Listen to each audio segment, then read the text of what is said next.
Welcome to the third video dedicated to CONSORT, the reporting guideline for interventional studies. We want to explain what effect size is and how to quantify sampling uncertainty. Let's begin. We will see how to calculate the effect size of an intervention, both for numeric and dichotomous outcomes, of the yes-no type, and that the confidence interval quantifies the uncertainty introduced by the random allocation of patients to group, randomization. After randomization and an identical and complete follow-up, the only difference between the two groups is the intervention, so by comparing both outcomes, we can quantify the effect size.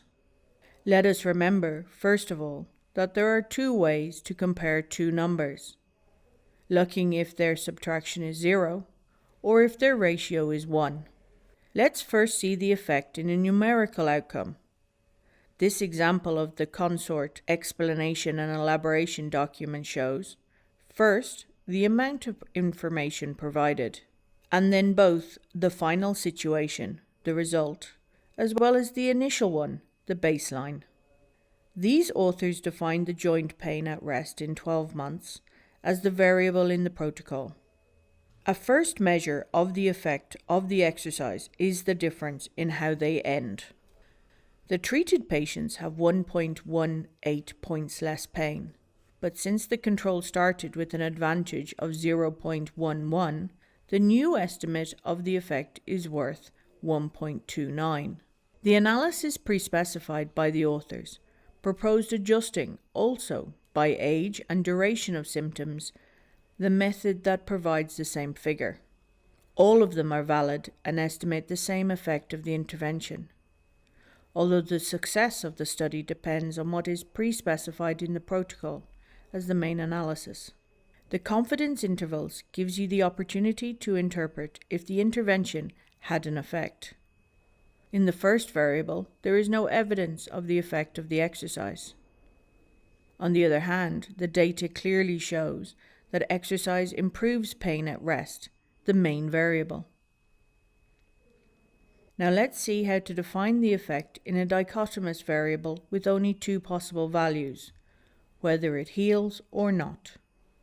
In this example, 3 subgroups of patients have been studied according to their baseline severity: high, medium, and low, the latter being more numerous. In all of the subgroups, the intervention reduces the frequency of the negative event to a quarter. That is, the treatment multiplies by a quarter the probability of suffering the event.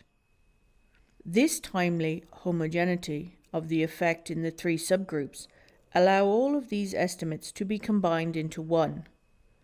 Easier to communicate, the intervention reduces the events to a quarter, regardless of the initial severity.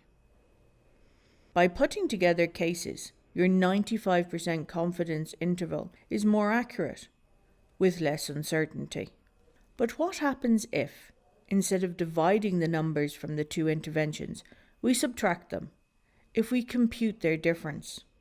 Now the effect sizes change. In the high severity group, the frequency of the event drops by 27%, by 3% in the low severity group. Decreasing 27 events in 100 treated patients means that for every 4 treated, we will avoid 1 event. But lowering 3 events from 100 will require treating 33, a figure that could not justify the adverse events of the intervention. For this reason, CONSORT asks to report 1. The proportion of each group separately. 2. The quotient and their difference. In short, do not get impressed by expressions such as the intervention divides by 2 the frequency of events. Interpret these measures of the effect size together with the data in comparison. In this new example, the proportions of the cured in treated and controls are 87 and 23%, so that the intervention increases the proportion of cured by 63%. If a patient opts for the intervention, their probability of reaching the objective increases by 63%. On the other hand, the confidence interval clarifies that at least this increase in probability is 0.44. Note that this difference in probabilities is labelled risk difference. Since epidemiology, which usually studies negative events, introduced this measure in clinical research. And that's all for today. Well, no. One final advice. Practice.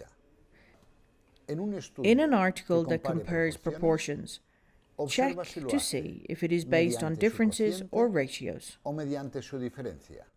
See you in the next video.